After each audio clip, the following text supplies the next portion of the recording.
സങ്കടം വരുത്തി തീർക്കുന്ന ഒരു സന്തോഷം എന്തിനു വേണം? അതിനാണ് അല്ലാഹു നിക്കാഹ് വെച്ചത്.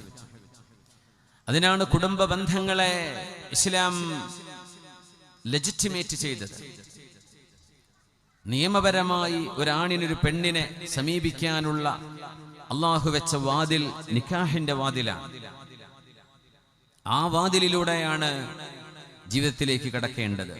സ്നേഹം, പ്രേമം, അനുരാഗം, അഫെക്ഷൻ, അഫെയർ, സോഫ്റ്റ് കോർണർ എന്നൊക്കെ നമ്മൾ വിളിക്കുന്ന ഈ സംഗതി ഒരു ഭർത്താവ് തന്റെ ഭാര്യയ്ക്ക് കൊടുക്കാനുള്ളതാണ്, ഒരു ഭാര്യ തന്റെ ഭർത്താവിന് കൊടുക്കാനുള്ളതാണ്.